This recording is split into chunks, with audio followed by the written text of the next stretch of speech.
Tonight, chaos and confusion. Protesters clashed with police in South Korea, a key American ally. The country's president declared martial law, accusing his political opponents of sympathizing with North Korea and paralyzing the government.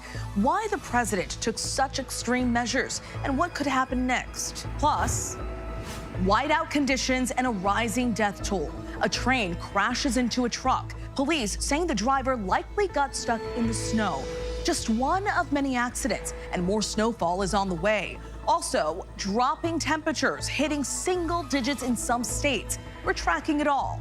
And our state legislature had made such a big deal out of parental rights during COVID about masks and vaccines that parents should be able to decide these medical decisions for their children. And then this is a medical decision for our child. A family takes its fight to the Supreme Court. More than 24 states have banned treatments given to minors who are transgender. Now, a teen and her family are appealing to overturn those bans in a landmark case. The ripple effect the decision could have. Good evening, everyone. I'm Stephanie Ramos, in for Lindsay Davis. Thank you so much for streaming with us. It's a busy Tuesday night. 3 decades after her unsolved murder, the father of JonBenet Ramsey is speaking to ABC News.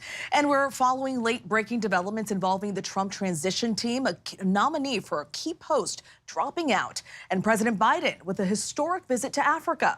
But we begin also overseas with the turmoil and shock as one of the U.S.'s key allies in Asia, South Korea, suddenly declared martial law. President Yoon with his late-night announcement on TV banning all political activities, taking control of the media. Lawmakers then rushed to Parliament, barricading themselves inside. Then soldiers seen storming the building, clashing with protesters outside. Late today, President Yoon officially backed down, but now there are calls for him to resign. This is the biggest test for South Korea's democracy in decades. So what happens now, and what are the implications in the region? We have you covered tonight from South Korea, but we begin with ABC's Chief Global Affairs correspondent, Martha Raddatz. Tonight, dramatic images from South Korea, one of America's key allies, after South Korea's president declared martial law. Protesters flooding the streets, clashing with police. This woman seen grabbing an officer's gun. Military helicopters hovering above the parliament building in Seoul. President Yoon Suk-yeol, a deeply unpopular leader, claiming political opponents are trying to overthrow his government. 북한 공산 세력의 위협으로부터 Yoon calling for all political activities to cease. Opposition leaders rushing into parliament, barricading themselves inside, soldiers storming the building. But just hours after Yoon's declaration, South Korea's National Assembly voted to halt the president's order. And late today, President Yoon officially backing down, lifting his declaration, pulling the military off the streets. The U.S. blindsided by Yoon's move, watching the events with grave concern. We want to see these political disputes resolved peacefully and in accordance with the rule of law. The U.S. has nearly 30,000 troops in South Korea, acting as a deterrence to nuclear-armed North Korea next door. Martha Raddatz. Martha, we know there are 30,000 U.S. troops that are in South Korea right now. What is the White House saying about this? Well, the White House is very relieved tonight that President Yoon reversed course, but this drama is far from over. Of course, those 30,000 troops are a concern, but also tonight, South Korea's Democratic Party says they will start impeachment proceedings unless President Yoon steps down immediately. All right, something we'll continue to watch. Martha, thank you. Good to see you. ABC's bureau chief in Seoul, Joo-hee Cho, joins us live now with the latest developments. Joo-hee, it's been about 4 hours since President Yoon agreed to lift martial law. What does the scene look like right now, and how are people reacting? How are people reacting there on the ground? I'm in front of the National Assembly right now, and things are back to normal. Traffic is back, but there are still supporters out there in front of the barricade. People are angry, opposition accusing the president of abusing power, that he did not comply with any of the requirements for declaring martial law. So it was a violation of the Constitution. calling him incompetent to rule, now demanding him to step down immediately. And supporters of opposition still here protesting, quite not that much violence, but they are very angry here, protesting overnight at the moment. Yeah, Juhi, it seems as though it's quieted down just a bit. Now, the president declared martial law, he says, because he believed the opposition party was working in alignment with North Korea. Is there any truth to that? No. The Joint Security Chief of Staff, they did confirm to the reporters last night that there were no North Korean threats. But this is a rhetoric that most of the Conservative Party use when they have to deal with the opposition party. So I would not say there was any threat from the North Koreans. And we know that President Yoon has been called to step down. What is that procedure like? What can happen next? Well, lawmakers from each party are discussing as we speak. Experts, they expect quick steps to impeach the president. South Korea had impeached the president before. This is not the first time. It'll be the second time. But yes, he doesn't really look like he'll be getting much support from his own party. His own party chief said that this was wrong. And already he's deeply unpopular. There were dozens of attempts to impeach him and his close aides, which the president refused in accordance to the Constitution. But this is just the beginning. We will likely see strong steps to drag him down from power, all this ironically triggered by himself. And Juhi, I want to touch on something that you just mentioned. You said the leader of the president's own party called his martial law decision wrong. So how might, it seems like a very tense environment, but how might tensions within his own party spill over? It'll spill over quite strongly. The people who are supporting him within his own party are almost half and half, but we will very likely see people who are supporting the president turn over to actually rethink him twice. All right, we will continue to monitor this situation. ABC News Bureau Chief in Seoul, Juhi Cho, thank you so much. Thanks for being with us. And for more context, we have ABC News contributor and retired Army General Robert Abrams joining us. Sir, the National Assembly has started articles of impeachment against President Yoon and many cabinet members. Are you concerned about South Korea's future political stability?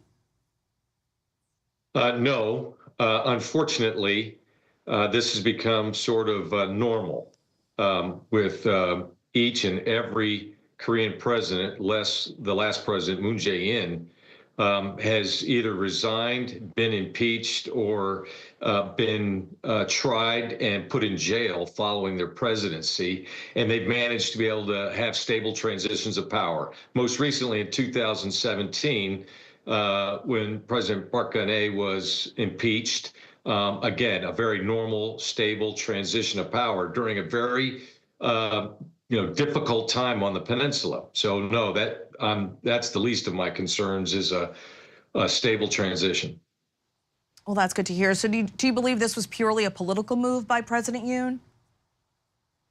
Well, I mean, it's not a secret that the President Yoon and the National Assembly and the opposition party have been at each other's throats for the last 2+ years. They're at a political stalemate. And, I think this was an act of desperation.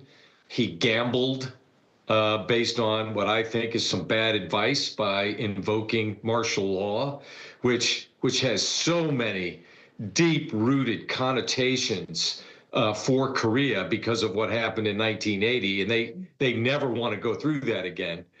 And I think he underestimated the response he would receive.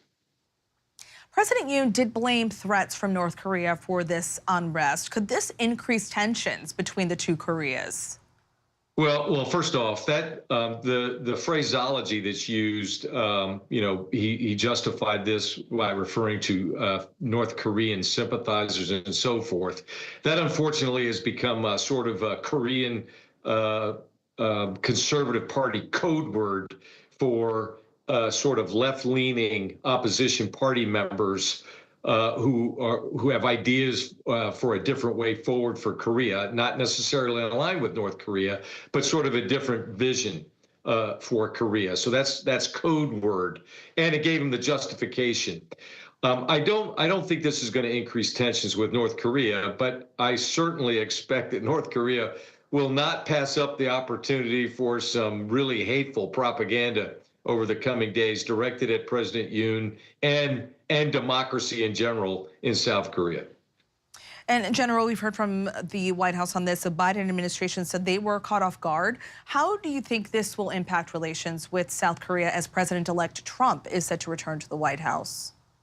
Well, I think everyone, me and, I've been in chat all day with those of us who watch Korea closely, to include a number of former commanders. Some of us were just in Korea for a week in the last week of October. I think collectively I can say everyone was shocked and surprised by this. No one expected sort of this break glass nuclear option taken by President Yoon. And I think it's going to cause some concern, and rightfully so, for the alliance, at least in the short term, until we can ensure that, whatever happens in accordance with the Korean Constitution. And if there is a need for a transition of power, that it's done in an orderly fashion, and then we can get back to business. But this is certainly going to be a jolt, because our alliance is not just a military alliance. It's an alliance based on shared values, to include the power of freedom and a strong liberal democracy. And that today has been shaken. And we all certainly hope that this situation does not escalate. Before we go, I do want to point out we're looking at a live picture right now in Seoul, South Korea. Protesters there on the street. We can see somebody there on the microphone, but live pictures right now there in Seoul. Retired Army General Robert Abrams, thank you so much for your time. Always great to get your thoughts. Thank you. There are winter storm warnings from the Dakotas to the Northeast tonight, causing icy roads and whiteout conditions, triggering multi-car pileups, already taking at least 5 lives. Images coming in of a snow squall in northwestern Pennsylvania, causing tractor trailers to jackknife and slide off the road. And new body camera video near Kalamazoo, Michigan. Nearly 20 vehicles involved in a pileup there. One person is in critical condition. Snow squalls forecast there again today. Ginger Z has the frigid forecast in just a moment, but first, ABC's Trevor Ault reports from upstate New York. Tonight, the death toll on the roads rising as whiteout conditions relentlessly hammer the Midwest and Northeast. On I-90 westbound near Erie, Pennsylvania, a snow squall causing pandemonium, vehicles everywhere. You got multiple tractor trailers involved, passenger cars, a lot of vehicles, semis into the median. Traffic backed up for miles. Erie was hit hard with nearly 4 feet of snow. Terrifying moments there Monday when this tractor trailer got stuck in the snow on train tracks. Ain't gonna be able to stop. No. No. Oh my God. No, he's not gonna Bystanders could only watch as a freight train smashed right into it. Holy hell. Thankfully, no one was hurt there, but across the storm zone, authorities say at least 5 people have been killed in vehicle accidents. In western Michigan, new body camera video shows the scene on I-94 after that multi-vehicle crash shut down the highway Monday, leaving one person in critical condition. It's all fueled by a bitter Arctic blast now stretching all the way to the deep south, with freeze alerts in Alabama, Georgia, and Florida. Trevor Ault joins us now. And Trevor, I can see there's plenty of snow behind you, but what's it feel like there right now? Yeah, well, it still feels very cold, Stephanie, so this snow is not about to go anywhere soon. This is certainly not about to burn off, and we also know that another system is moving in that could bring another foot or 2 of snow to the area, really from Michigan to New York, along with wind gusts up to 40 miles an hour. So this is the beginning of winter. This is going to stick around, and the pile's going to get higher, Stephanie. Trevor Ault for us there in upstate New York. Thanks, Trevor. Let's get right to Ginger Z, who is tracking the new winter blast on the way. Ginger? Yes, Stephanie, I think the thing that most people are going to notice with this one is the wind. We've got brand new wind advisories from Connecticut down to the Delmarva Peninsula. It includes Philadelphia, New York City, and that's for gusts 30 to 50 miles per hour throughout the day on Thursday. So get ready for that. But it's already showing up on the radar. Precipitation there as snow in northern Minnesota and Wisconsin. And you see the winter storm watches in West Michigan again, western Pennsylvania, northeastern Ohio, and western New York. Because it's not just the Clipper itself, named, by the way, because it forms in Alberta, and then a Clipper, as is a ship, moves really fast. And so this thing slides through. You see we stopped it at 6 a.m. At the coast, it's a mix of rain and snow, but mostly rain. You're not going to see accumulating snow unless you go north and west of I-95. And that's where some of the heavier totals will show up, not just in the Green and White Mountains in New England, but eventually in those lake effect snow bands. But look at that. That's Thursday, 1 p.m. There are gusts to 41 miles per hour in Philadelphia. So it's going to feel sub-freezing. The wind chills are going to be ugly. And even if you dry out, you're going to feel really cold going into the weekend. There's the snow forecast. An additional, on top of what they already had, 6 to 12 inches in that dark blue color. Stephanie. Got to break out those layers and get ready to bundle up. Ginger, thank you. You got it. On Capitol Hill tonight, President-elect Trump's pick to lead the Pentagon facing tough new questions. And tonight, a key Trump ally on the Hill now acknowledging this will be a, quote, difficult path to confirmation for Pete Hegseth. And this comes as Trump's nominee to head the DEA pulled out. Sheriff Chad Chronister cited the fact that he still has more work to do for the people he represents in Florida. Elizabeth Schulze is standing by on Capitol Hill. But first, Chief White House correspondent Mary Bruce reports. Tonight, Donald Trump's embattled pick to lead the Defense Department, former Fox News host Pete Hegseth, swarmed on Capitol Hill as he faces a bruising confirmation process. How confident are you that you can get the votes to be confirmed? Hegseth making the rounds hand in hand with his wife, trying to shore up support as he fends off allegations of financial mismanagement, sexual misconduct, and alcohol abuse, which he denies. What do you say to people who are troubled by some of these allegations, sir? The New Yorker reporting Hegseth was forced to step down from leading two conservative veterans groups in the face of accusations he mishandled funds and abused alcohol on the job. Allegedly sexually pursuing female staffers and repeatedly being so drunk that he had to be cared for by employees, including once when he had to be held back from joining the dancers on the stage of a Louisiana strip club where he had brought his team, according to a whistleblower report obtained by the magazine. Hegseth, an Army veteran with no military leadership experience, also facing questions about his previous insistence that women shouldn't serve in combat roles. I'm straight up just saying we should not have women in combat roles. Today asked if he still feels that way. How do you feel about the women in combat? We have amazing women who serve in our military.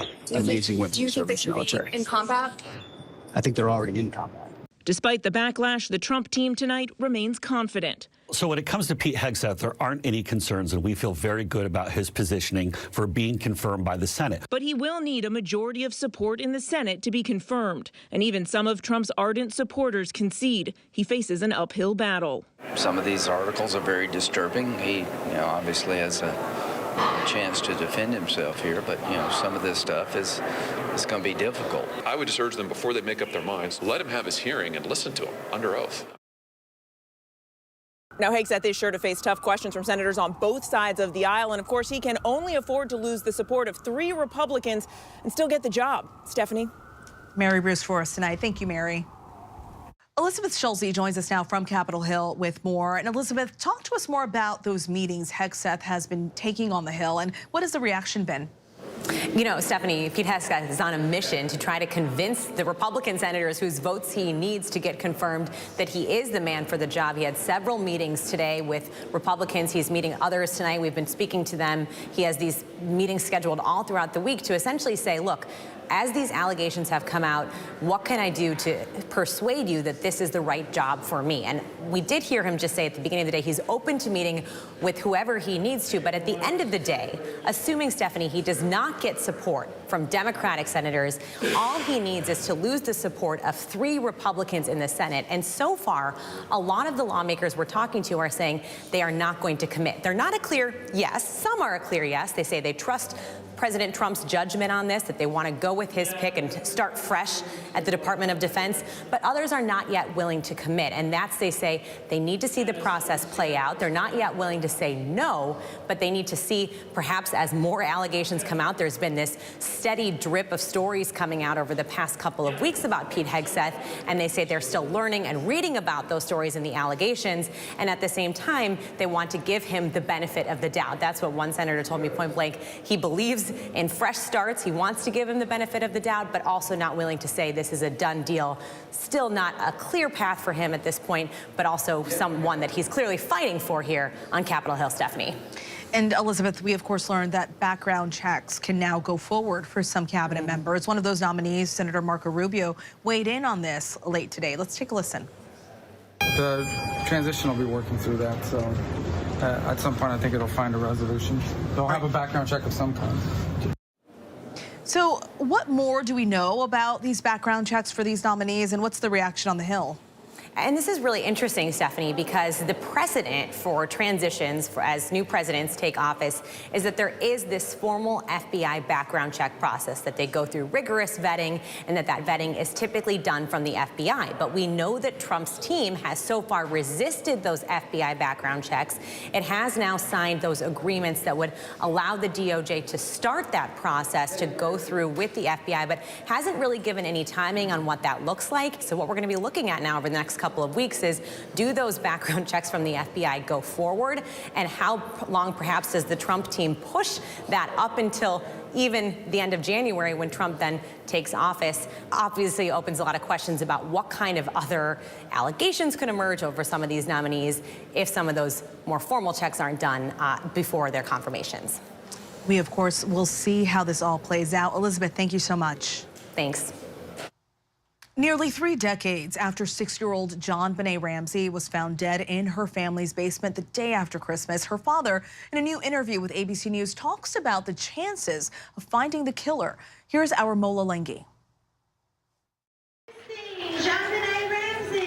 Tonight, it's the case that has captured the nation for nearly 30 years. 6-year-old beauty queen JonBenét Ramsey found brutally murdered in the basement of her home the day after Christmas. Now, her father, John Ramsey, speaking to ABC News, saying he is still hopeful that her killer will be caught.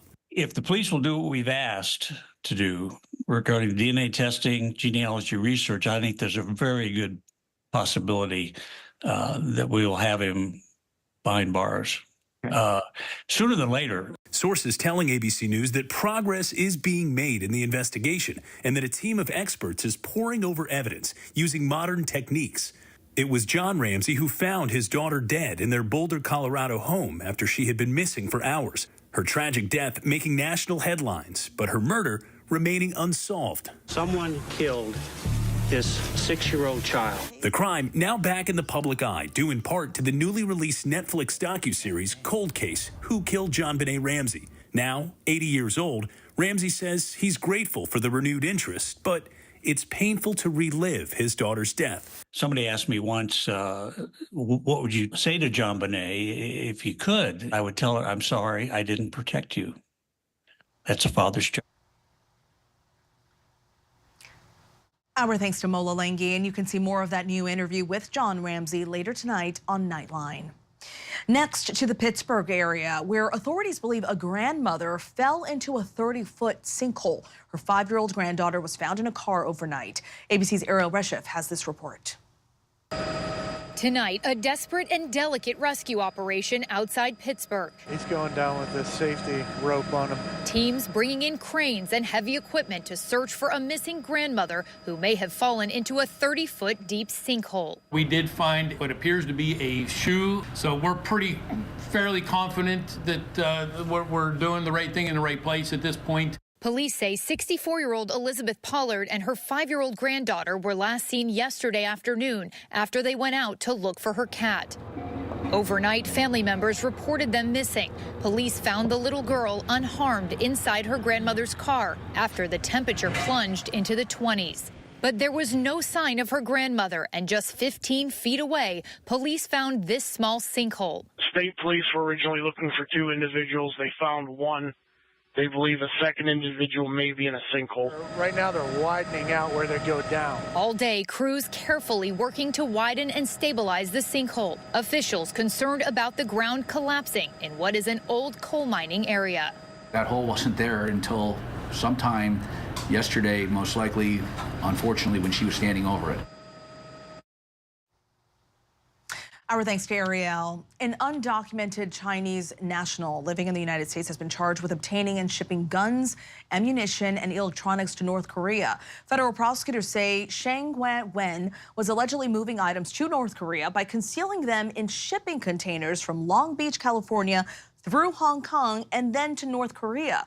Prosecutors allege Wen was helping North Korea obtain goods for a surprise attack on South Korea. He was arrested at his home in Ontario, California.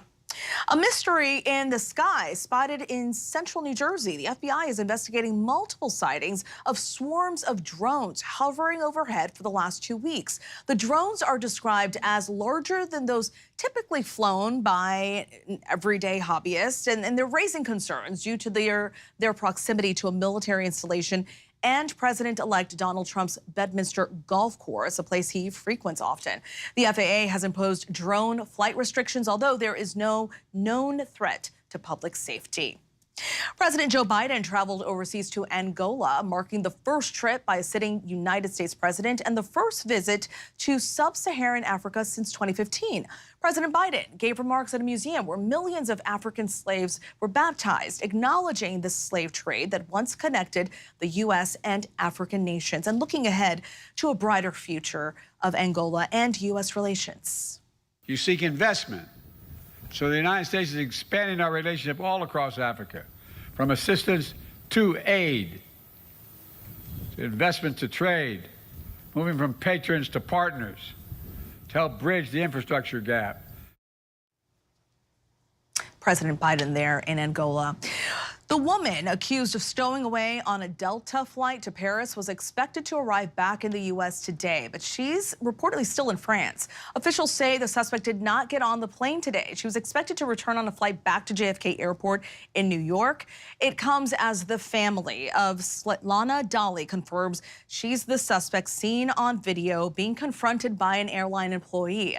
Investigators say she somehow bypassed multiple levels of airport security. We still have much more to get to here on Prime. The punishment now handed down to an NFL linebacker after that brutal hit on a starting quarterback Sunday. But up next, the Tennessee family and their trans female daughter taking their fight against a state law banning certain medical treatments all the way to the Supreme Court. They speak exclusively to our Devin Dwyer. She's not suicidal, but she shouldn't have to be suicidal to get the care that she needs.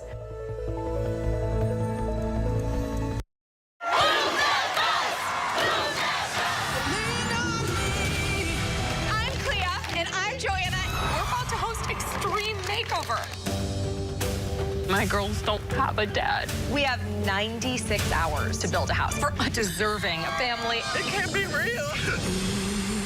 This was more than just extreme home makeover. This was extreme life makeover. The news never stops. From Tampa, we are here tonight as Hurricane Milton has just made landfall. The surge just keeps coming up. Right on the border between Ukraine and Russia. In downtown Tel Aviv, rockets or missiles coming in. ABC News Live everywhere. We're not far from where this rally took place, so just stick with us here. Here in London. From the front lines. Off the coast of Gaza. Wherever the story is. We're going to take you there. You're streaming ABC News Live. ABC News Live. You're streaming ABC News Live. ABC News Live. Streaming free everywhere.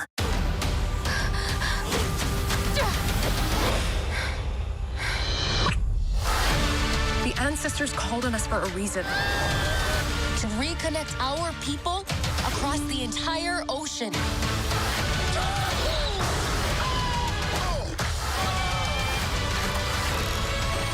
Could have told me we're doing new outfits. Been rocking leaves on my cheeks for 1,000 years. Disney's Moana 2, rated PG. Now playing only in theaters. What is happening inside the world's biggest pageants? They treat women basically like cattle. Belittling, berating, tearing people down. Why are they surrounded by so much controversy? The surprise from Miss USA announcing that she is resigning her title. That was earth-shattering. There's a reckoning happening in pageantry. The Miss Universe organization denies all of the allegations. It really, truly may be the end of Miss USA or Miss Universe. Cracks in the Crown, now streaming on Hulu. Is that my GTO? I built that 15 years ago, and somebody stole it. Hi, Dad. There's the thief. Hey, kids, say hi to Grandpa. Papa! I'm crawling home because I'm broke. I need a place to stay until I figure out what the rest of my life looks like. So, a couple of days. The last time you walked out that door, you looked back at me and gave me a double bird. I was 18. The double bird was how I ended all our conversations.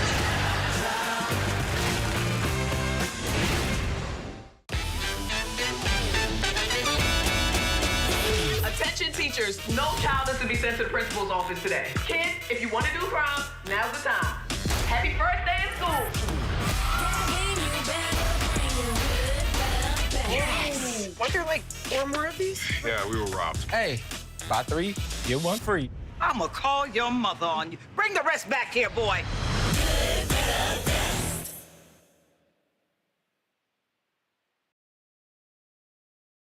For most parents, making decisions about a child's health and well-being is a deeply personal and closely held right. But in recent years, more than 24 states have taken steps to ban certain treatments that had been approved by major medical associations and used by doctors for years, if those treatments are given to minors who are transgender. Now, a Tennessee teenager and her parents are appealing to the Supreme Court, seeking to have those bans struck down. Tonight, in our Prime Focus, our Devin Dwyer sits down exclusively with that family for a look at the landmark case and how it could impact the estimated 300,000 teens in the U.S. who identify as transgender.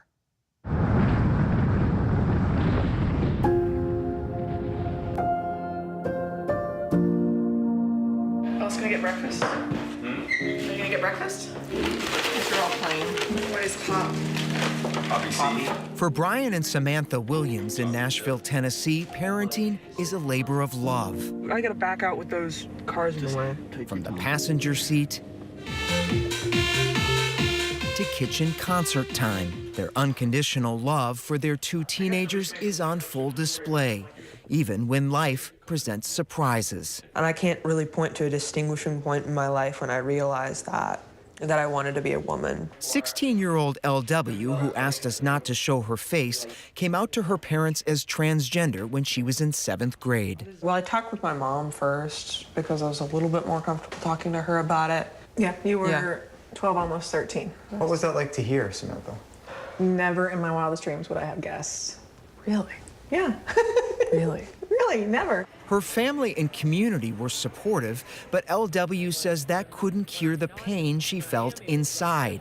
A deep disconnect between her gender assigned at birth and her identity.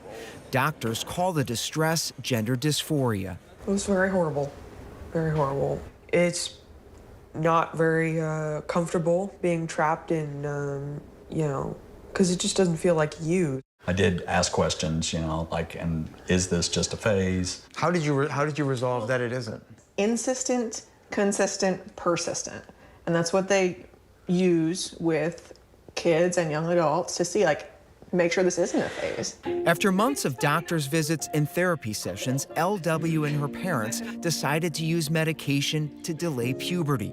They worried that masculine changes to her body could compound the gender dysphoria. There is this time clock sitting here going, the kid's going to go through puberty and it can have, permanent effects on them. She's not suicidal, but she shouldn't have to be suicidal to get the care that she needs. When that really hit me, I was like, okay, let's do blockers. Let's get moving. Major American medical associations have endorsed the treatments as part of individually tailored interventions to support trans kids and affirm their sense of self. It needs to be part of a very deliberate process that involves medical specialists who are expert at doing this and, again, are following the science. Clinical practice guidelines from the Endocrine Society, based on more than 260 research studies, recommend the use of puberty-delaying medications and waiting until a child reaches adulthood to consider gender-affirming surgery. It allows time for a child to really be certain, and for their parents and caregivers to really be certain. So there's nothing that's irrevocable there. How quickly did you notice a difference, and what did you feel? I think really the big difference was when I got on hormones. That was incredibly helpful. I feel amazing after that. And I'm pretty, you know, maybe it's just because the gender dysphoria is so bad. Maybe I feel normal now. But in 2023, Tennessee lawmakers moved to ban the treatments that LW was receiving. Without objection, the motion to reconsider goes to table. Citing contradictory scientific evidence and uncertainty about long-term harm. The state of Tennessee has a compelling interest to protect kids. Senator Jack Johnson, the GOP leader who sponsored the bill, says hundreds of Tennessee children were receiving treatments, though it's unknown how many suffered alleged harm. Oftentimes, kids that are going through this difficult time, and I recognize that it is a difficult time, but they often grow out of this, they reach adulthood, and we want to keep them from making a decision that they regret later in life. Your critics say your interest is in discouraging adolescents from identifying as transgender. They are wrong. This is about whether or not someone at the age of 13, 14, 15 who has not reached adulthood should make a medical decision that is irreversible. The American Academy of Pediatrics says the effects of puberty blockers are not permanent if treatment is discontinued. Many effects of hormone therapy can also be reversed, but long-term risks include fertility challenges and possible harm to bone density, but the group says those risks require further study. Our state legislature had made such a big deal out of parental rights during COVID about masks and vaccines that parents should be able to decide these medical decisions for their children, and then this is a medical decision for our child. And at this time, LW had been receiving these treatments for years. Yeah. I keep thinking about when we had all these conversations amongst ourselves, trying to figure out what we needed to do. And LW said something to me. She was like, I don't think you see me. And it broke my heart, you know? And I want to listen to the doctors, and I want to listen to my kid, and I want to take care of him, you know? To keep receiving the treatments that were making LW's life better, the Williams family scrambled to find a clinic out of state. They found a doctor in North Carolina, 5 hours away. That state later banned the treatments too, but LW was grandfathered in under the law. The Williams family here in Nashville, their daughter's been receiving treatment since 2021. The parents feel like you're taking away something that has dramatically improved the life of their child. We made the policy decision on behalf of our constituents that in Tennessee, we think this is a risky procedure. It's unproven. The science is there are potential long-term consequences. Shouldn't a parent and a child and a doctor be able to make that decision themselves? When you look at the totality of the medical research, to me, there is more than enough uncertainty and evidence of bad outcomes for kids who've gone through these treatments when they reach later stages in life. 26 states have laws banning gender-affirming treatments for minors. Critics say they discriminate since the same drugs remain legal for kids who are not transgender. What concerns me as a physician is that legislators are going to be able to make decisions about a diagnosis, which is very unusual. Dr. Susan Lacey specializes in hormone management and transgender care for teens and adults at her private practice in Memphis. She says more research is needed, but that a debate over the data shouldn't deny patients the chance to make an informed decision of their own. I think the most compelling thing is to listen to the patients. I probably have about 700 transgender patients of about 3,000 total patients. And I have not seen anybody have a serious complication, not one. The other side calls these treatments experimental. I would not call the medications experimental. I think we're just at a point where we're still you know, we're still in the process of treating people and having studies that will give us more and more data to support this treatment. Dr. Lacey and the Williams family sued Tennessee last year, alleging its ban on gender-affirming care for minors violates the Constitution's Equal Protection Clause. The U.S. Supreme Court will hear their landmark appeal this week. What's your message to other trans teenagers out there? When you do end up getting on gender affirming care and all that, not just are you going to feel better, you're going to enjoy it. It's worth it. Our thanks to Devin Dwyer. The Supreme Court is scheduled to hear the family's challenge to the Tennessee law on Wednesday. We still have much more to get to here on Prime. She left Hawaii for New York weeks ago, and friends, family, and police have been trying to find Hana Kobayashi ever since, where she finally showed up. But next, what's the hottest new job for men? Try nursing, and why not?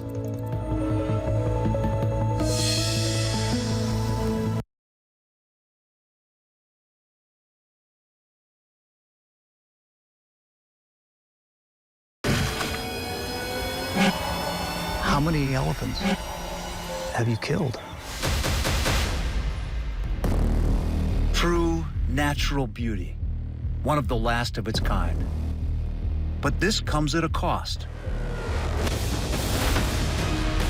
5 countries, 5 incredible real stories of adventure, danger, We have to go. and deceit.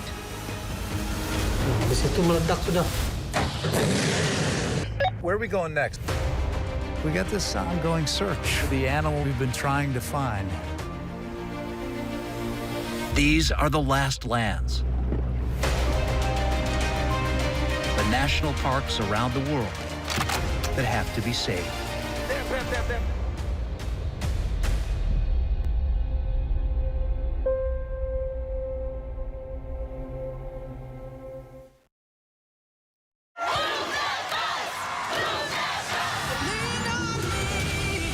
I'm Clea, and I'm Joanna. We're about to host Extreme Makeover. My girls don't have a dad. We have 96 hours to build a house for a deserving family. It can't be real. This was more than just extreme home makeover. This was extreme life makeover.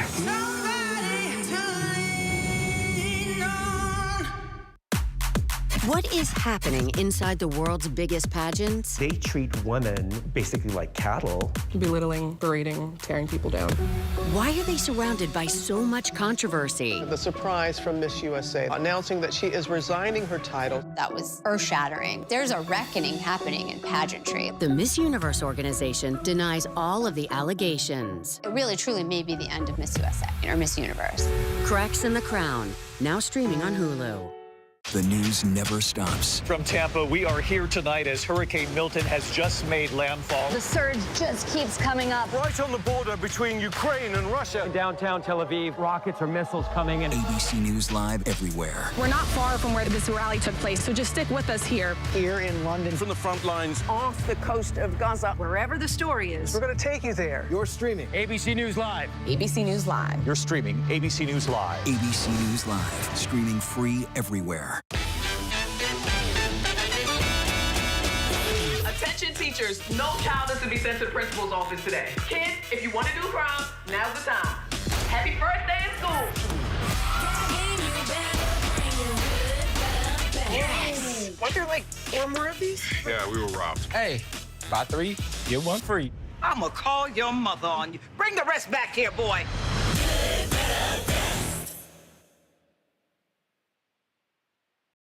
What's good to watch? Read? Where can I get a great deal on what I'm just dying to buy? Oh, it's all right here. GMA Life. All the exclusive and buzziest celebrity good stuff. Deals and steals with amazing savings and the coolest lifestyle tips from Good Morning America. I love that so much. GMA Life. Streaming weekends on ABC News Live. Your weekend just got a little better with GMA Life. I'm Jacqueline Lee on the red carpet for the 76th Primetime Emmy Awards. Wherever the story is, we'll take you there. You're streaming ABC News Live. Given America's aging population, nurses, male and female, young and old, foreign-born and American-born, are in great demand. But tonight, we focus on the male nurses who increasingly are staffing our hospitals, nursing facilities, and homes in tonight's By the Numbers. Since the early 2000s, the number of male nurses has nearly tripled in the U.S., according to numbers crunched by the Federal Reserve Bank of St. Louis. In that time, the share of the population aged 65 and over has jumped from 12% to 17%. If that doesn't sound like a lot, consider this. That means about 22 million more Americans today are 65 years old and over compared to 2 decades ago. 14% of registered nurses are now men versus 9% in roughly that same period. But those numbers still aren't enough to meet demand. There are 2 open positions in the healthcare and social assistance sector for every unemployed person in the U.S., according to the Labor Department and reporting by the Wall Street Journal. As such, what registered nurses are paid continues to climb. $95,000 is the average pay. Compare that to an average nationwide salary of about $65,000. Because nursing needs in the U.S. have increased so quickly, economists find that men who become registered nurses are often in their late 20s or early 30s, as opposed to it being their first job. And many have served in the military or as paramedics. Makes sense. We still have much more to get to here on Prime. He has sold out shows across the globe, but now comedian Matt Rife has dropped the mic temporarily and picked up the pen with his new memoir. And she was the source of much of rapper Eminem's angst. His mother, Debbie Nelson, has reportedly died at the age of 69. More on that when we return.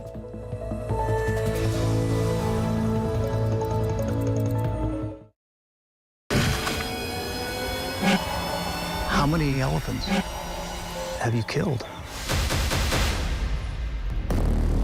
True natural beauty, one of the last of its kind. But this comes at a cost.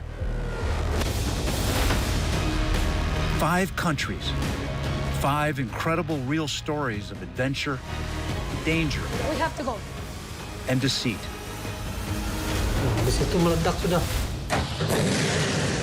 Where are we going next?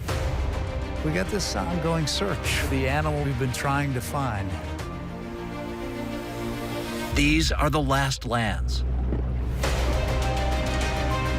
The national parks around the world that have to be saved. There.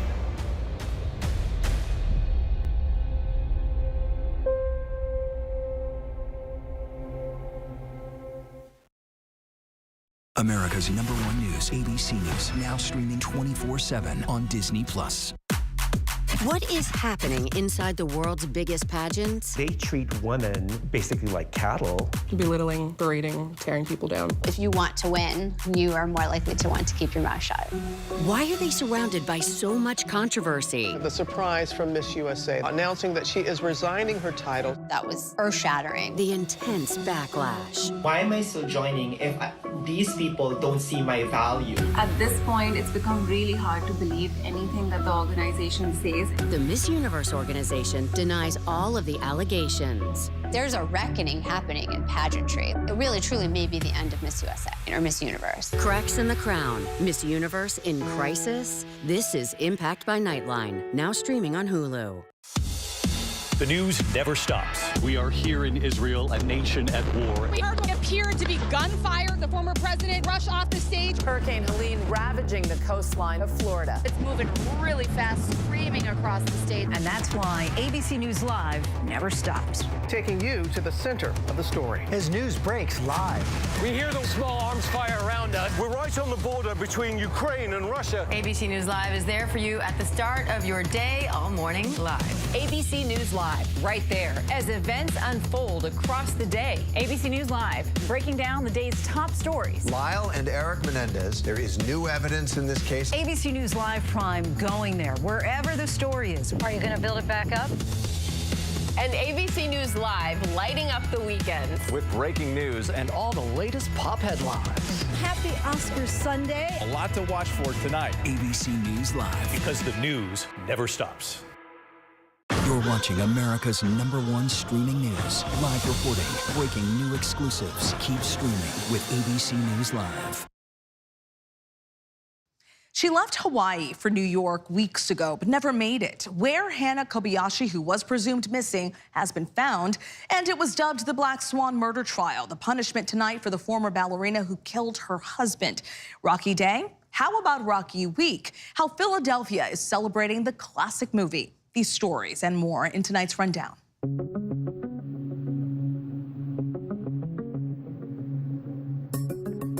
Hana Kobayashi left Hawaii for New York in early November, but never made it. Los Angeles police now saying she walked freely into Mexico and wanted to disappear. Her family had claimed she was kidnapped when she never boarded a connecting flight at LAX, but police said she used her passport to buy a train ticket from LA's Union Station to San Ysidro Port of Entry. In a tragic turn, Kobayashi's father was found dead in a parking garage near LAX last week. The local medical examiner ruling it a suicide. Houston Texans linebacker Azeez Al-Shaair was suspended 3 games for repeated violations of player safety. The suspension came after his violent hit to the head of Jacksonville Jaguars quarterback Trevor Lawrence as Lawrence was sliding in the second quarter Sunday. Lawrence left the game with a concussion and Al-Shaair was ejected. The league also cited other incidents involving Al-Shaair from previous games. The linebacker did apologize to Lawrence on social media, and ESPN reports he will appeal. A former ballerina convicted in her husband's killing was sentenced to 20 years in prison. Ashley Benefield will also serve 10 years probation in the shooting death of Douglas Benefield. She was found guilty of manslaughter by a Florida jury in July. The judge heard closing arguments from both sides as well as victim impact statements from Douglas's 3 brothers and his daughter from his first marriage. Rapper Eminem's mother, Debbie Nelson, has died. Mother and son had a famous turbulent relationship, with Eminem attacking her on songs like Cleaning Out My Closet. Look at me now. I bet you're probably sick of me now, ain't you, mama? Nelson sued her son for defamation in 1999. The two reportedly went on to improve their relationship, with Eminem even apologizing to her in the song Headlights. But I'm sorry, mama, for cleaning out my closet. Okay, hold on, sweetie. Hold on. Police body camera video from Colorado shows 2 children rescued from the backyard of their burning home on Sunday. Deputies from the Arapahoe County Sheriff's Office are seen tearing down a neighbor's fence and pulling the children through to safety. No one was injured, and officials say the cause of the fire is still under investigation. The city of Philadelphia is hosting Rocky Fest, a week-long celebration of the beloved Philadelphia-based movie franchise. The first Rocky movie was released 48 years ago today. A statue of Rocky will stand atop the steps of the Philadelphia Museum of Art, where Sylvester Stallone famously climbed in the movie. The city is also running Rocky-themed bus tours and plans to host mural unveilings, movie marathons, and date night events. Rocky Fest will go the distance until December 8th. Our next guest has taken the comedy world by storm, shooting into fame with his quick wit and viral stand-up clips. From his breakout moments on MTV's Wild 'N Out to Netflix specials and sold-out shows across the globe. Take a look. There's a stripper boyfriend up here in the forest section. So? Good for her. Is he hot? He looks just like you. So, yeah. Doubt him. That's it. Matt Rife, comedian turned author, joins us now to give fans a deeper look into his life and meteoric rise to fame in his new memoir, Your Mom's Gonna Love Me. We have it right here. So happy to have you here. Thanks for having me. Congratulations on this. So I listened to the audiobook. Lazy, I learned. I appreciate it. Thank you. Hey, I read all day, okay? I read here all day. You really do a bit too much. Thank you. Lazy, that's funny. I learned a whole lot about Lewisburg, North Lewisburg, Ohio, Yes. and yourself. So what inspired you to write this book right now at this stage in your life? You know, it was really a reflective process, because the last 2 years of my life have been a whirlwind of chaos in the best and worst ways. But there's been so much before that most people don't write a memoir until they're, what, 70 to 80 years old. Yeah. And I didn't want everything that I've been through and what this moment means to me to be conduced into 2 chapters later in life. And it's so easy to get wrapped up into the present and try to stay present as possible that sometimes you need to just reflect a little bit and remember what it took to get you where you're at right now. So it was like really therapeutic and I think really healthy to do this. Yeah, that's a really good point. So you don't forget everything that you've already been through. Exactly. And put it out there and share it with others and maybe inspire others as well. Exactly. Now, all the money I'll make from these books can go towards my therapist. She's very appreciative. There you go. So you received backlash for a joke. You that call it that. Backlash, right? Or some criticism, right, for a joke that you doubled down on. And you said about this joke, and then to those that took offense to the joke, you wrote, comedy doesn't exist to make you feel comfortable. It exists to challenge you, to make you squirm in your seat, and yes, to make you laugh. So, and this was a joke that you said during one of your Netflix stand-up specials. So, has your perspective at all changed since that time? I think this was just last year, right? So, what are your thoughts on that joke and the criticism that you received during that time? I couldn't possibly care less. It was comedy then and it's comedy now, and I'm gonna continue to do comedy for the rest of my life. I think comedy is designed for the purpose of pushing boundaries, and it's also a healing mechanism, right? The very thing you might think makes somebody uncomfortable that they're dealing with, laughter might be the way they can actually get through that. Not everybody's as sensitive as you might think they are. Some people want to actually talk about their traumas or the things that you might find offensive. And I'm in the business of making people laugh. Who are some of those other folks that inspired you to be who you are today? I know you speak a lot about your grandfather in the book. So is that was he the main person in your life that really inspired you and led you to where you are today? Yeah, thank you for bringing that up. Yeah, he was my best friend and a #1 fan for sure. He's the one that got me into comedy, really. He was my biggest supporter, driving me to open mics after school on Wednesdays for when I was 15, 16 years old. And, you know, he got to see those really rough moments where I'm performing for 20 to 12 to 5 people in these open mic shows. And then things obviously progressed. About 2 years ago, when everything started to pop off, he got to see me headline a comedy club and sell that out, which when I started out was like, that was like the biggest dream. If I could just sell out this comedy club in the middle of nowhere, Ohio, that would be the dream. And he unfortunately passed away around the same time that all that started to happen. So I'm sorry to hear that. Oh, it's all right. He got to see the work that I put in, and none of it would have been possible without him. And now I get to do cool things like Madison Square Garden next year and the Hollywood Bowl, and I hope he gets a better seat to see those shows. I'm sure he's very proud. Thanks. What would you like readers to take away from this book and your story? I think it would just be really cool for people to get to know me on a more personal level. It's very easy to assume the past 2 years I've had was an overnight success, and there was 27 years before that I think is going to surprise a lot of people. And it's just a more intimate look on who I am, where I come from, and how I feel about this current moment and what I hope to do. Thanks, Matt. We want to let our viewers know Your Mom's Gonna Love Me is out today wherever books are sold, and tickets for the Stay Golden Tour are also now on sale. That is our show for this hour. I'm Stephanie Ramos. Stay tuned to ABC News Live for more context and analysis of the day's top stories. Thanks for streaming with us.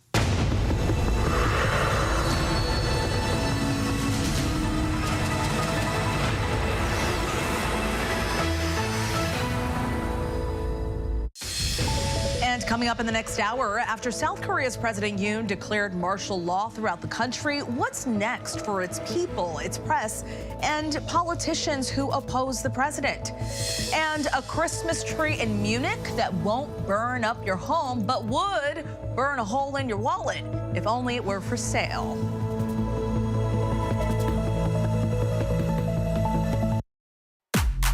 What is happening inside the world's biggest pageants? They treat women basically like cattle. Belittling, berating, tearing people down. Why are they surrounded by so much controversy? The surprise from Miss USA announcing that she is resigning her title. That was earth-shattering. There's a reckoning happening in pageantry. The Miss Universe organization denies all of the allegations. It really, truly may be the end of Miss USA or Miss Universe. Cracks in the Crown, now streaming on Hulu.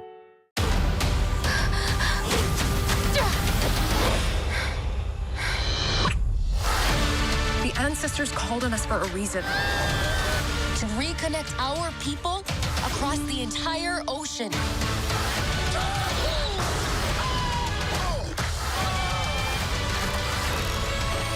Could have told me we're doing new outfits. Been rocking leaves on my cheeks for 1,000 years. Disney's Moana 2, rated PG. Now playing only in theaters.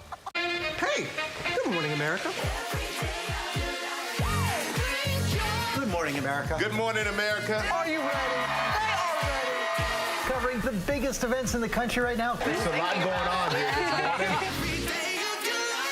You don't just see it, you feel it. I'm in. I'm in. I'm in too. I'll be here. I am here and so happy. I'm in. I'm in too. Michael, George, Clara, Ginger.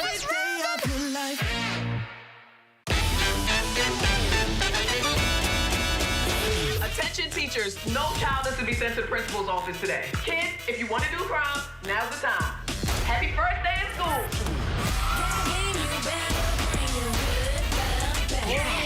Weren't there like 4 more of these? Yeah, we were robbed. Hey, buy 3, get 1 free. I'ma call your mother on you. Bring the rest back here, boy.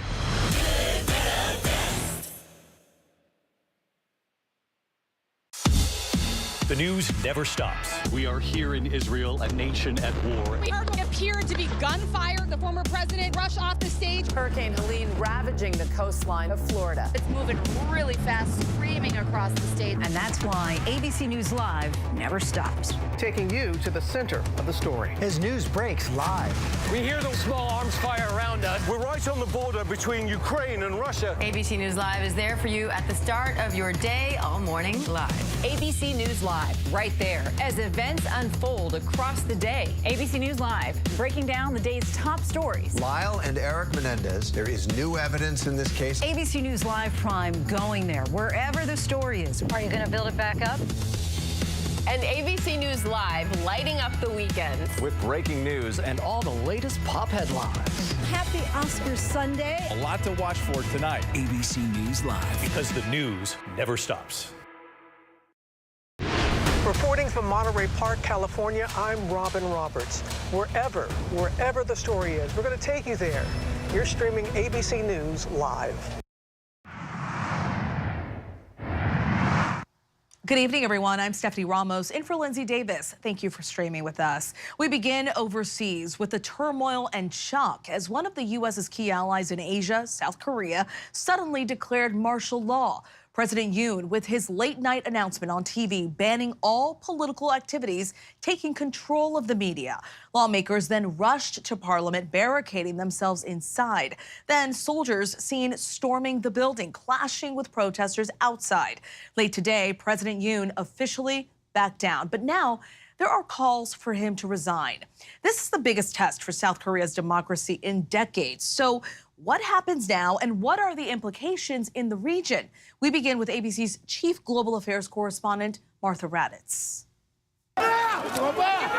Tonight, dramatic images from South Korea, one of America's key allies, after South Korea's president declared martial law. Protesters flooding the streets, clashing with police.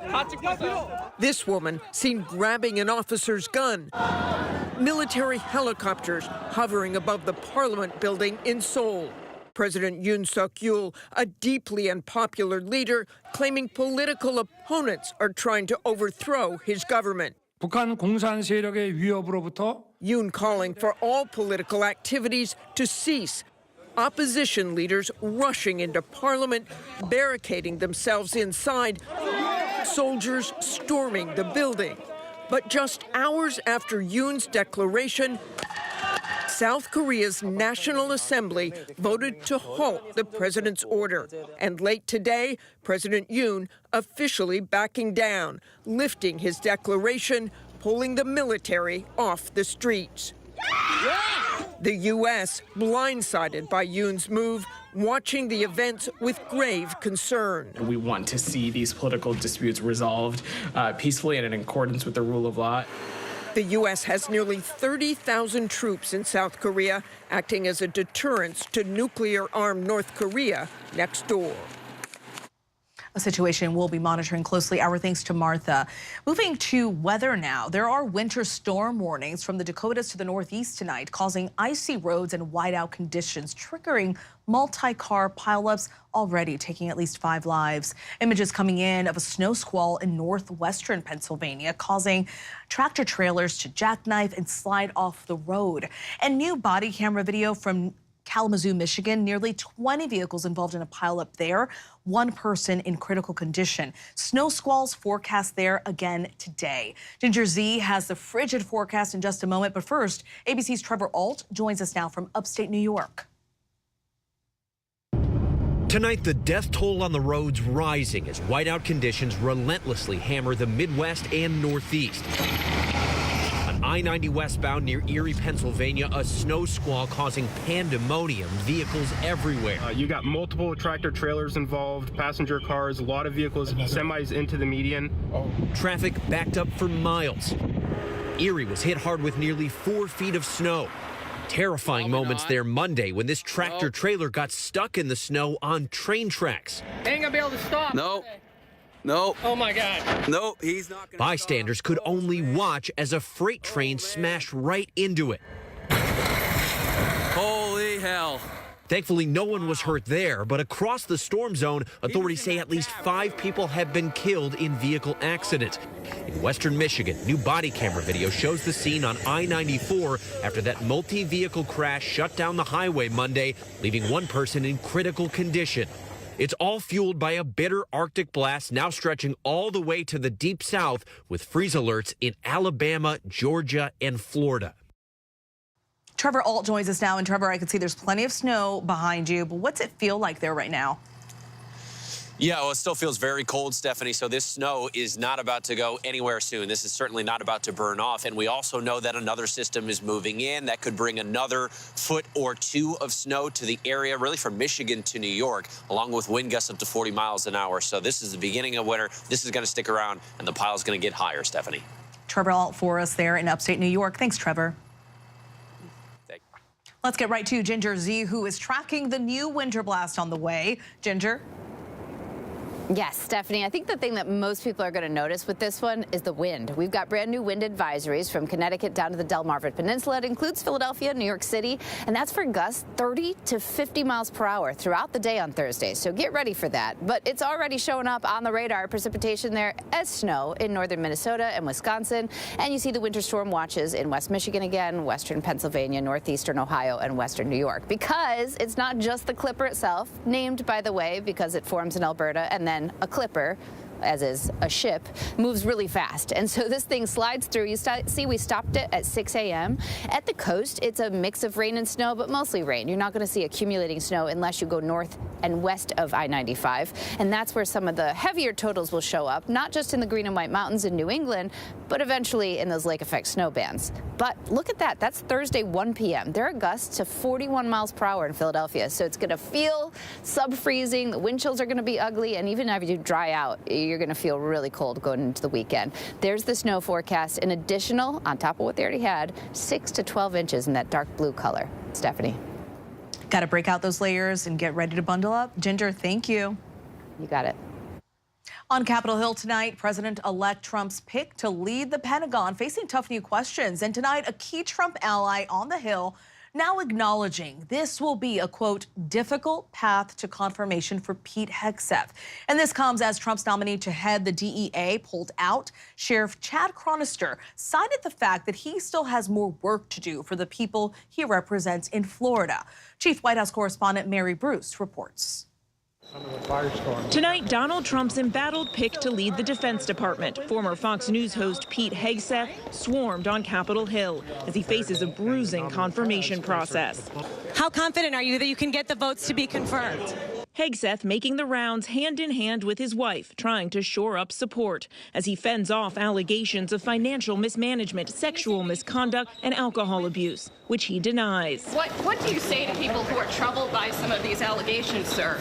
The New Yorker reporting Hegseth was forced to step down from leading 2 conservative veterans groups in the face of accusations he mishandled funds and abused alcohol on the job.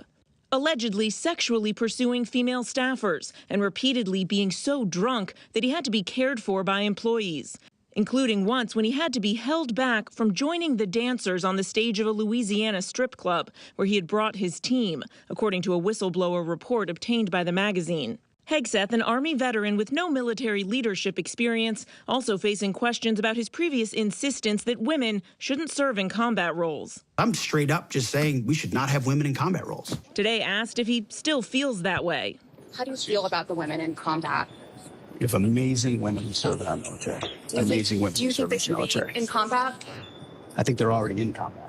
Despite the backlash, the Trump team tonight remains confident. So when it comes to Pete Hegseth, there aren't any concerns, and we feel very good about his positioning for being confirmed by the Senate. But he will need a majority of support in the Senate to be confirmed. And even some of Trump's ardent supporters concede he faces an uphill battle. Some of these articles are very disturbing. He, obviously has a chance to defend himself here, but, some of this stuff is going to be difficult. I would just urge them, before they make up their minds, let him have his hearing and listen to him under oath. Our thanks to Mary Bruce. There's some concern about what's happening in the skies as a drone mystery unfolds over New Jersey. They've been seen flying near President-elect Trump's Bedminster golf course and near a military base. ABC's Aaron Kotursky has more. Tonight in central New Jersey, a mystery in the sky. What the heck? The FBI is now investigating multiple sightings of swarms of drones hovering menacingly overhead night after night for the last several weeks. I can see 3 drones just in this view. There is another one over here and another one back here. The drones have been described as larger than what a hobbyist might fly. They made kind of a low hum, similar to what you would expect from a plane, a smaller plane. Some of the drones have been spotted close to a military installation and President-elect Trump's Bedminster Golf Club, where he frequently stays. Tonight, the FAA says at the request of federal security partners, it is prohibiting drone flights over Picatinny Arsenal Military Base and Trump's golf course. From the Hindenburg to War of the Worlds, Stephanie, New Jersey has seen its share of aerial intrigue. Tonight, the authorities acknowledge the concern the public may have about the drones, but say there's no immediate danger. Stephanie? All right, Aaron, thank you very much. In a new interview, ABC's Byron Pitts speaks with JonBenét Ramsey's father, John Ramsey, and filmmaker Joe Berlinger, the director of Netflix's new docuseries on the JonBenét Ramsey case. The child's beauty queen was killed in her Boulder, Colorado home in 1996. Her parents, John and Patsy, and her brother, Burke Ramsey, were cleared as suspects in 2008.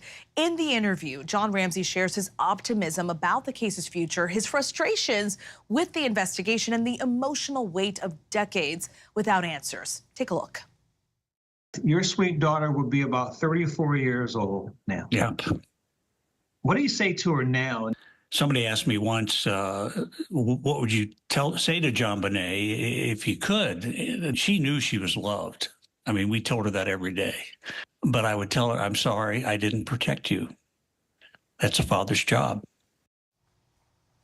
You can see more of that new interview with John Ramsey later tonight on Nightline. The Centers for Disease Control and Prevention has now reported the deadly E. coli outbreak linked to McDonald's Quarter Pounders is over.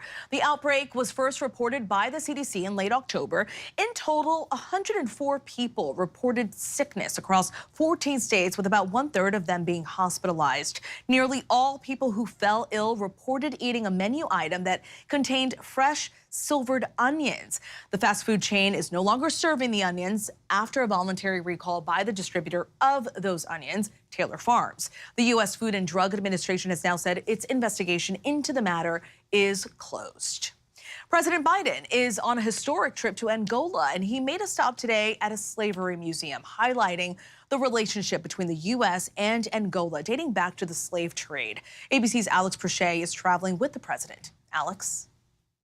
Hey, Stephanie. So President Biden here wrapping up his first full day in Angola at the National Slave Museum, really giving a historic speech for a historic trip. This is the first time that a sitting U.S. president has ever visited the country of Angola. It's also the first time that a sitting president has been to the continent of Africa since 2015. And the president really taking a moment to draw a parallel between the relationship of Angola and the United States, the history of slavery specifically there. There are 2 slaves that came through Angola.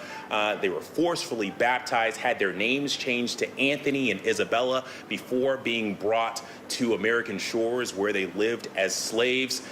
Now, the president, speaking to the crowd, in that crowd were descendants of these two slaves from the Virginia area. The president talking about how the shared history and the arc of the relationship between Angola and the U.S. has changed over the time. Take a listen.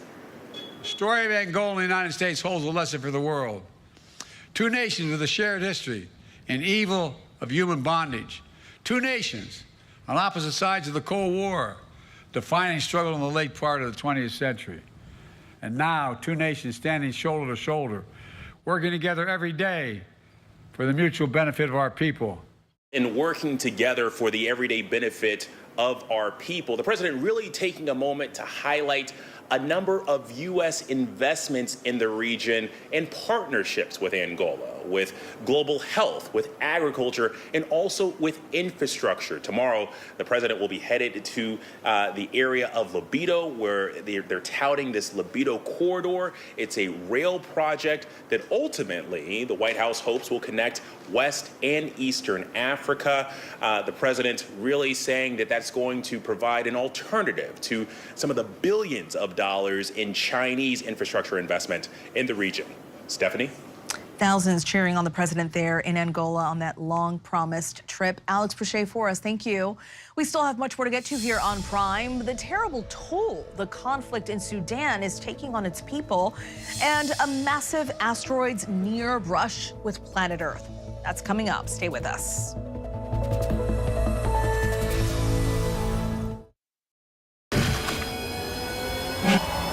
How many elephants have you killed? True natural beauty, one of the last of its kind. But this comes at a cost. 5 countries, 5 incredible real stories of adventure, danger, We have to go. and deceit.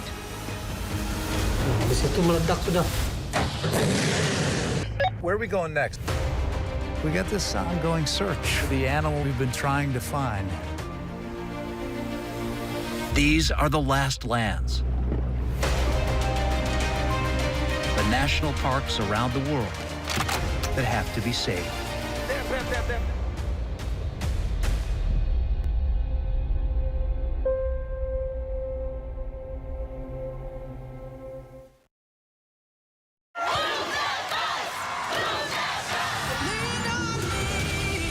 I'm Clea, and I'm Joanna. We're about to host Extreme Makeover. My girls don't have a dad. We have 96 hours to build a house for a deserving family. It can't be real. This was more than just extreme home makeover. This was extreme life makeover.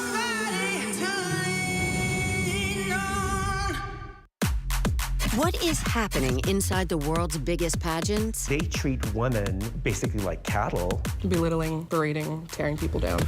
Why are they surrounded by so much controversy? The surprise from Miss USA announcing that she is resigning her title. That was earth-shattering. There's a reckoning happening in pageantry. The Miss Universe organization denies all of the allegations. It really, truly may be the end of Miss USA or Miss Universe. Cracks in the Crown, now streaming on Hulu. I'm Medea Villarreal in the battleground state of Nevada, covering the election. Wherever the story is, we'll take you there. You're streaming ABC News Live.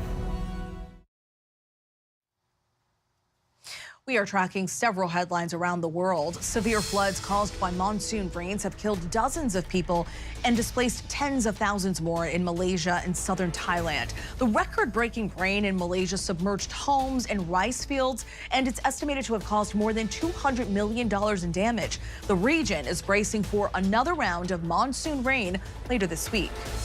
Tonight, NASA is tracking 2 asteroids passing near Earth. NASA calls the first one potentially hazardous. It's about the size of the Empire State Building and will come within 1.3 million miles of Earth shortly after midnight Eastern Time.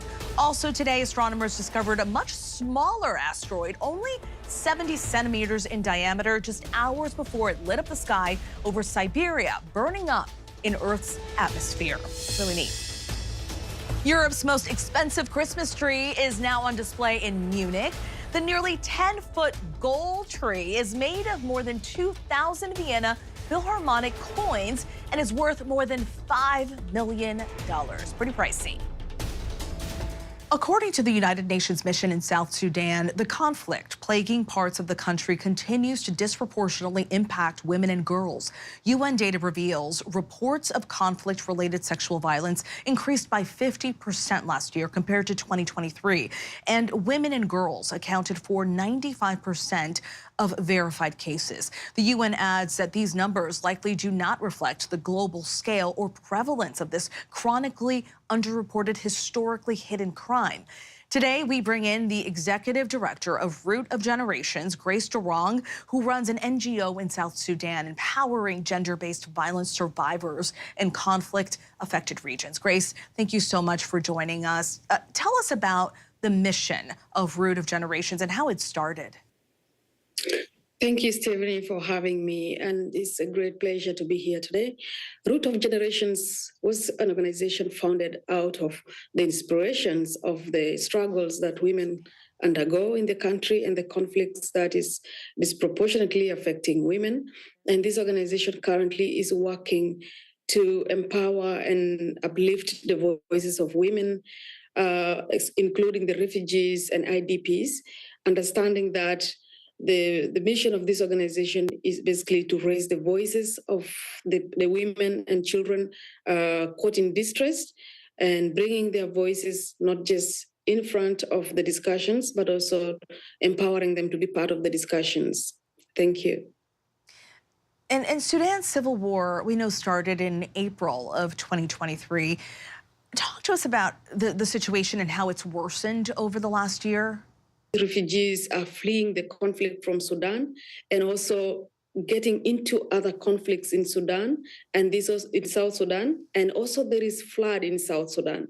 So what I normally say is that they are getting in from the frying pan into the fire. And so these vulnerabilities really increase and compounded with all these hazards that they met in their transit zones into efforts to trying to find the safety.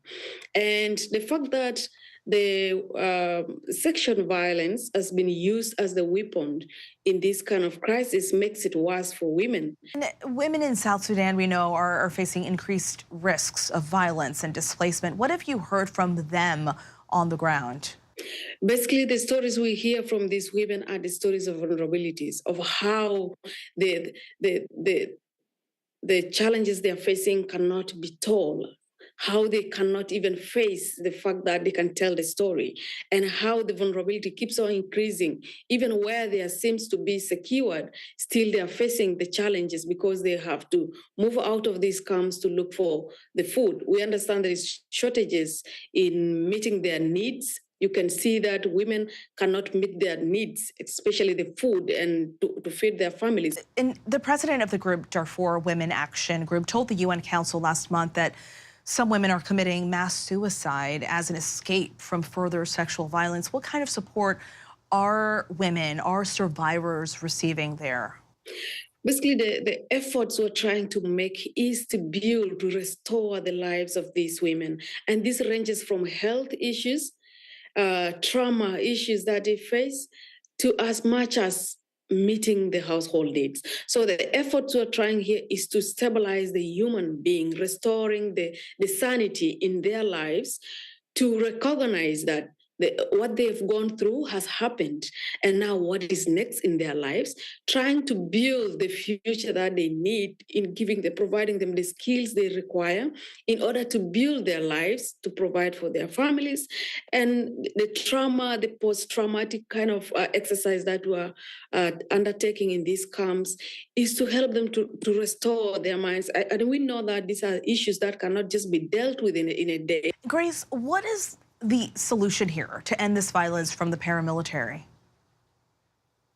Basically, the solution here is, I think, I look at diplomatic pressure on the leadership, because these are man-made conflicts. There are people behind this conflict, and the only thing is to put pressure on them to prioritize the lives of people, to put the people at the center of their decisions, and compromise based on the lives of these people. We're looking at the children. You can look at these young children here being separated. They don't know where the parents is. So the pressure on the leadership, we're just calling on the leadership to look at the lives of the people and put an end to this violence.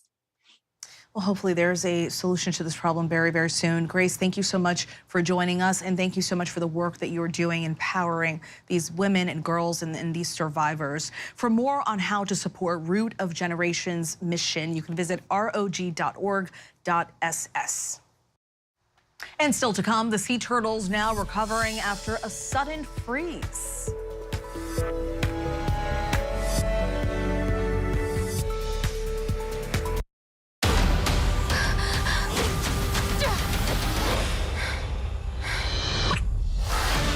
The ancestors called on us for a reason. To reconnect our people across the entire ocean.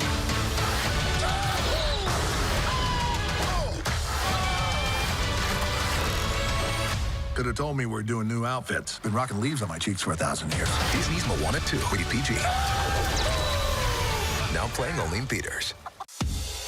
The news never stops. We are here in Israel, a nation at war. We heard what appeared to be gunfire. The former president rushed off the stage. Hurricane Helene ravaging the coastline of Florida. It's moving really fast, screaming across the state. And that's why ABC News Live never stops. Taking you to the center of the story. As news breaks live. We hear those small arms fire around us. We're right on the border between Ukraine and Russia. ABC News Live is there for you at the start of your day, all morning live. ABC News Live, right there, as events unfold across the day. ABC News Live, breaking down the day's top stories. Lyle and Eric Menendez, there is new evidence in this case. ABC News Live Prime going there, wherever the story is. Are you going to build it back up? And ABC News Live, lighting up the weekend. With breaking news and all the latest pop headlines. Happy Oscars Sunday. A lot to watch for tonight. ABC News Live. Because the news never stops. What is happening inside the world's biggest pageants? They treat women basically like cattle. Belittling, berating, tearing people down. Why are they surrounded by so much controversy? The surprise from Miss USA announcing that she is resigning her title. That was earth-shattering. There's a reckoning happening in pageantry. The Miss Universe organization denies all of the allegations. It really, truly may be the end of Miss USA or Miss Universe. Cracks in the Crown, now streaming on Hulu. As the weather gets colder, it isn't just humans who are being affected. WCVB's Todd Kasevich has the story on how 200 turtles are recovering from the cold.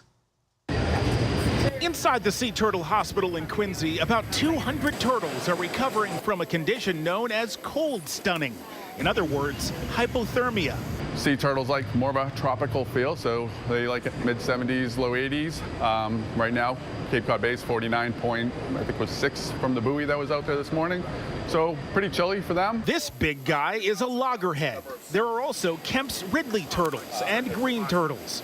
They've all washed up on Cape Cod beaches in critical condition. So when they come in here, the main things that we need to do is give them fluids because they're dehydrated, and then also antibiotics as well because the vast majority of them do get pneumonia. Inside of these boxes are more than 50 turtles just arriving from the Cape. They're now being brought into the Turtle Hospital here in Quincy to begin their treatment. How do cold-blooded sea turtles get cold-stunned and stranded? This graphic on the wall shows the migration pattern. Essentially, mainly juvenile turtles get drawn north by warmer water. Then, when it's time to head south, they get trapped by rapidly dropping temperatures and changing winds. Really the likeliness of why we're seeing so many is just the warming of the Gulf of Maine. For a while there, it was the fastest warming body of water that we would see. Here at the hospital, the turtles are gradually warmed in water. They receive checkups in the clinic before they can be eventually shipped south and released back into the wild. Demand for these life-saving services is on the rise as more and more sea turtles get stranded every year. We moved to this facility in 2010. At that point, our average was about 48 turtles. In the past 10, 15 years, our average now is over 400 turtles annually. So glad they're getting the care they need. Our thanks to WCVB's Todd Kasevich for that story. That is our show for this hour. I'm Stephanie Ramos. Stay tuned to ABC News Live for more context and analysis of the day's top stories. Thanks for streaming with us.